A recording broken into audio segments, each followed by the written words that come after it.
Day of the Diesels. Little Golden Book.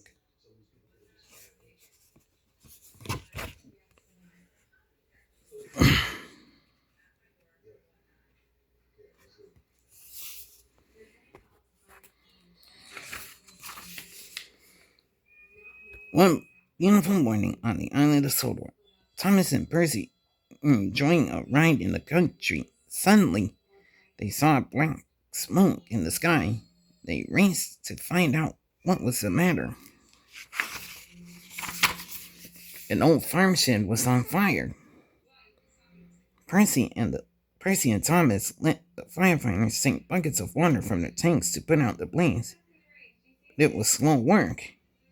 Luckily, a new engine named Belle arrived. She shot water from her spouts in two spouts of her tanks. The flames fizzled out. Back at the steamworks, everyone cheered for Belle. Thank you, she beamed. I'm not a real fire engine. You need Flynn the fire engine. He's fast and fearless. He's a real hero. The next day, Thomas took Belle on the tour of Sol of the island of Sodor. They forgot to invite Percy. He felt left out and very alone.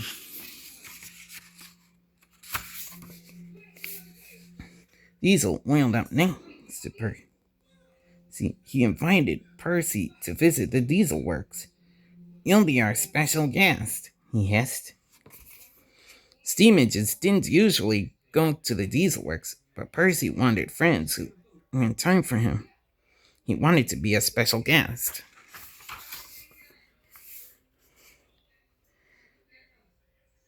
Percy enjoyed visiting the Diesel Works.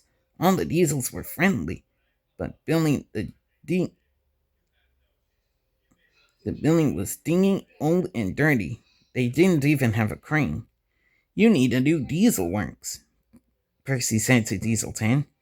I will ask Thomas to tell Sir Topham Hatt. He always listens to Thomas. Diesel 10 likes this idea.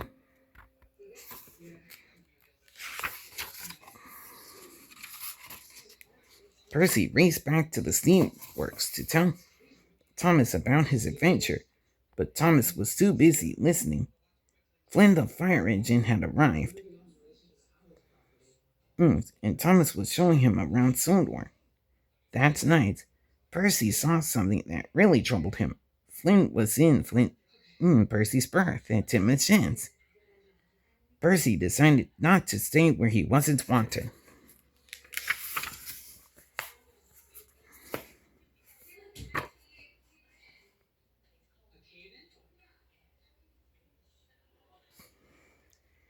Percy puffed to the Diesel Works. He brought Kevin because he knew the Diesels didn't have a crane.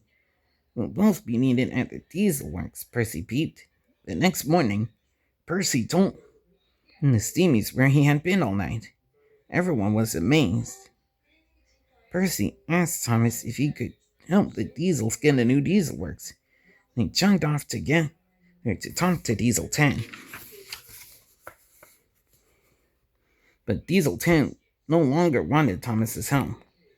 We're going to take over the steamworks, said Diesel 10. And you, Percy, to lead us, Percy. We want you to lead us, Percy. Percy felt grander than Gordon. He and the Diesels rolled away, leaving a very angry Thomas behind. But when they reached the steamworks, the Diesels didn't listen to Percy. The steamworks is ours, roared Diesel 10, and we're not giving it back. To make matters worse, Percy discovered that Thomas was being held prisoner at the Diesel Works.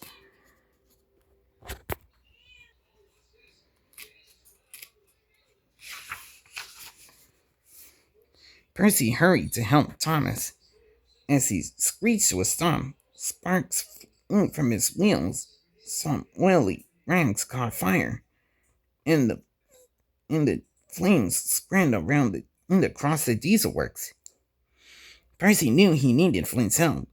He found the bold red and together they rushed back to the diesel works. Flynn put out the fire while Percy saved Thomas.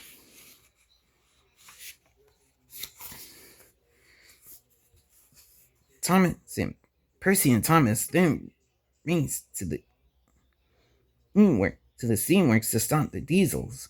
As they rolled along, they collected their friends, Belle, Edward, Henry,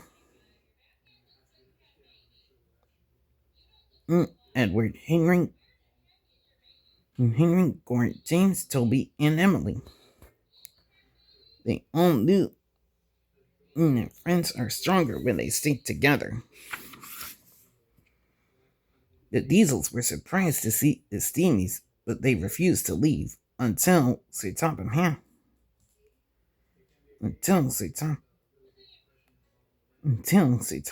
arrived. He was very cross. "Diesel 10, he said sternly, "you have caused confusion and delay on my railway."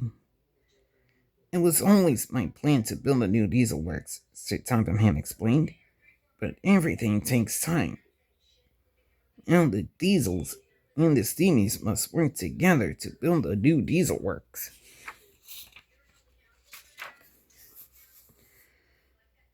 Soon the new diesel works was finished.